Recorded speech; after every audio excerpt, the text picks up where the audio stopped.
Vamos começar aqui com uma oração, né? Em nome do Pai, do Filho e do Espírito Santo. Amém. Ó meu Deus, ó meu Senhor, fazer com que tudo ocorra de acordo com a vossa divina vontade, meu Deus, meu Senhor. Agora aqui que vamos fazer esse estudo, para que de vós comece, para vós termine tudo aquilo que fizermos, para a maior glória de Ti. Amém. Santa Maria, Mãe de Deus, rogai por nós. Em nome do Pai, do Filho e do Espírito Santo. Amém. Salve! Como estão vocês? Tudo certo? Hoje iremos continuar a nossa leitura da Suma Teológica em forma de catecismo. Pois, sem mais delongas, vamos lá. Leitura. Operações Divinas, capítulo 3. Qual é a vida íntima de Deus? A sua vida consiste em conhecer-se e amar-se. Deus sabe todas as coisas? Sim, Senhor. Sabe tudo o que se passa no mundo? Sim, Senhor. Conhece todos os segredos dos corações? Sim, Senhor. Conhece o futuro? Sim, Senhor. Em que vos fundais para atribuir a Deus tão profunda ciência? Em que, ocupando Deus o grau supremo do imaterial, possui inteligência infinita. É impossível, portanto, que ignore coisa alguma, presente, passada, futura e possível, visto que não há ser que pertença, quer à ordem intitativa, quer à ordem operativa, que não dependa da sua ciência, como o efeito da sua causa. Logo em Deus há também vontade? Sim, porque a vontade é inseparável do entendimento. Logo, todos os seres dependem da vontade divina? Sim, Senhor, visto que a vontade de Deus é causa primeira e suprema de todas as coisas. Ama Deus a todas as criaturas? Sim, porque as criaturas são obra do seu amor. Produz amor de Deus algum efeito nas criaturas? Sim, Senhor. Qual efeito produz? O de dar-lhes todo o bem que possuem. Deus é justo? É a mesma justiça. Porque dizes que Deus é a mesma justiça? Porque dá a todos o que exige a natureza de cada um. A justiça reveste alguma modalidade especial a respeito dos homens? Sim, Senhor.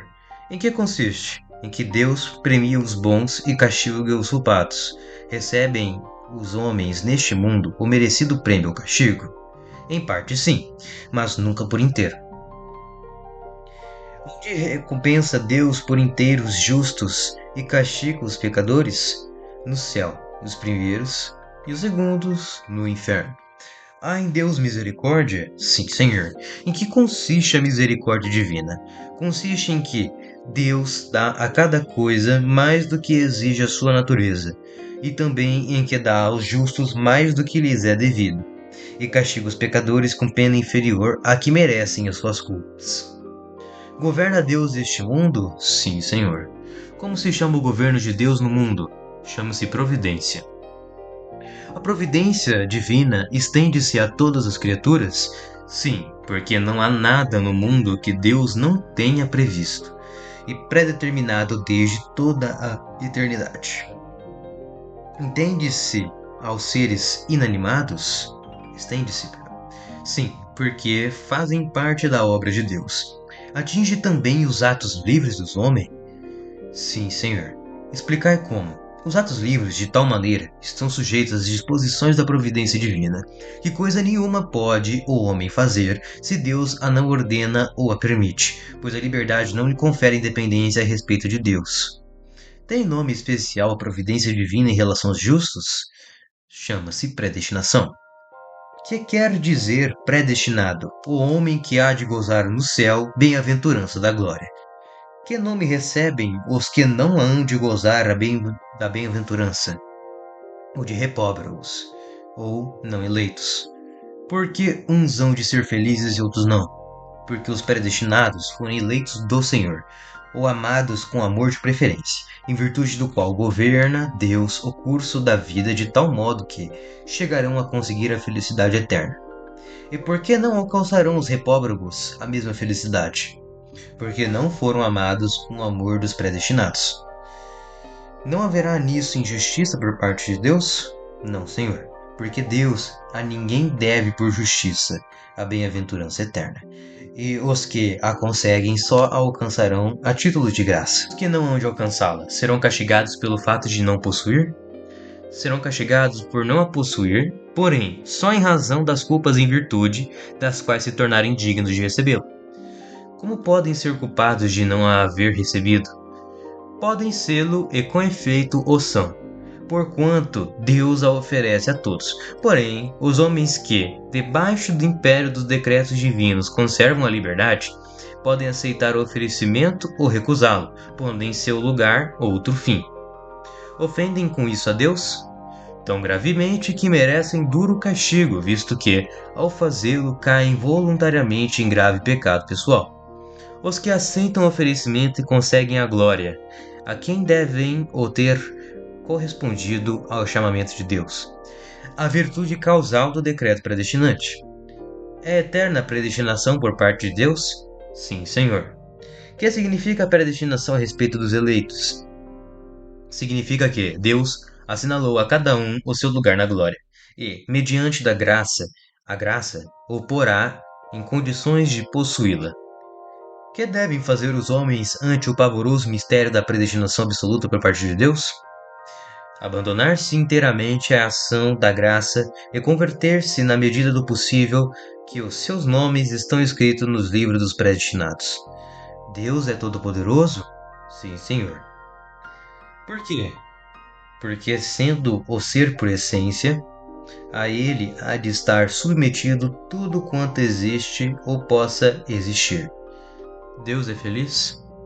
É a mesma felicidade, porque goza infinitamente do bem infinito, que é ele mesmo.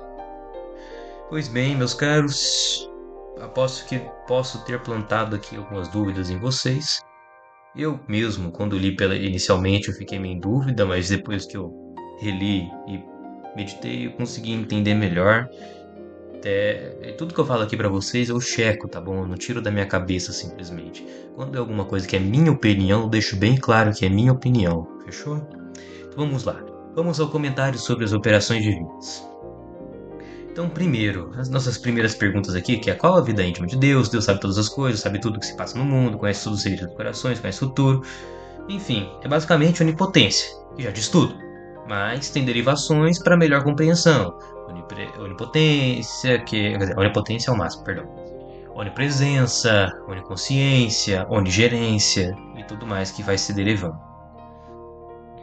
Assim, que nem a gente pode também que seguindo as perguntas, tal, chegando aquele logo, todos os seres dependem da vontade divina. Aí sim, tal. Por que esse sim de tudo depender da vontade divina? Porque tudo existe nele, tudo se sustenta nele. Agora, aqui naquela parte da predestinação, eu vou resumir bastante aqui para vocês o que vocês têm que entender disso, porque aqui não é calvinismo, aqui é catolicismo, cristianismo verdadeiro, tudo bem? Então, vamos lá. Deus, em sua onisciência, conhece desde a eternidade quem será salvo, ou não, com base nas escolhas que cada pessoa fará livremente ao longo da vida. Pronto, é isso. Então a predestinação divina não é uma imposição, mas sim o conhecimento prévio das decisões livres de cada indivíduo. Afinal, Deus é onipotente e, por consequência, onisciente. Por fim, aqui, né, tipo, o que a gente deve fazer, né, o abandonar-se inteiramente à ação da graça, é justamente se colocar totalmente no fiat voluntas tua. Fiat voluntas tua o quê? Aquela frase do Pai Nosso, aquele verso do Pai Nosso, né? Se você preferir falar assim: seja feita a vossa vontade, assim na terra como no céu. Por que assim na terra como no céu? Porque no céu a vontade divina é atendida a todo momento. Na terra, não, porque a gente tem aqui a liberdade por escolher entre o bem e o mal, e lá a gente vai estar bem-aventurança, unido a Deus, tal, aquela parada toda, assim, que a gente vai estar no bem, né? Então, não tem o mal, ou seja, a ausência do bem no céu, afinal, ele é o estado de união com Deus.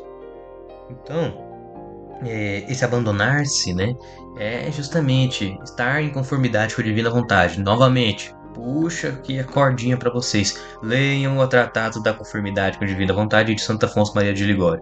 Sei que ele é um nome tanto que controverso por causa de o próprio Tratado da Castidade. Eu não recomendo vocês lerem, assim, por causa de que ele induz um tanto a escrúpulos, na minha opinião. Aqui, já deixei ressaltado, é minha opinião. Mas vocês, se vocês quiserem ainda assim duvidarem de mim, leiam, vocês vão entender o que eu tô falando. Mas enfim, esse da conformidade com a divina vontade é bom. Confia, muda a sua vida, sua oração ajuda muito, fechou? Então vamos só fazer aqui esse nexo aqui, justamente dessa aplicação da conformidade com a divina vontade na vida de santos, por exemplo. E né, a gente pode observar isso quando Maria fala: Eis aqui a escrava do Senhor, faça-se em mim o que quiserdes, faça-se em mim segundo a tua palavra, né? Melhor dizendo. Mas é exatamente isso que Maria quer dizer: faça-se em mim o que quiserdes. Ela se coloca como um instrumento da vontade de Deus, um instrumento, no caso aqui, até da salvação, da encarnação do Verbo, Deus, Jesus. Fechou? E a própria oração de São Francisco de Assis, né? Senhor, fazei-me instrumento da vossa paz, da sua obra, da sua vontade, da sua bondade. E assim tudo culmina no Ad Maiorem Dei Gloriam, nossa querida epígrafe jesuíta, nossa querida frase jesuíta, se vocês preferirem que a gente fale assim, que é justamente tudo para que em Deus comece, para Deus termine. Tudo aquilo que fizermos, tudo aquilo que acontecer, para a maior glória dele, que é o bem, a felicidade em per grau. Eu tô tentando usar mais o per aqui no canal, mas enfim, no maior grau, no mais absoluto. Então, a nossa vida vai se ordenando nessa felicidade. E é a felicidade verdadeira. Então, essa obediência divina à vontade é só benefício. Então, em tudo dás graças a Deus. E é isso, meu povo. Tchau, obrigado.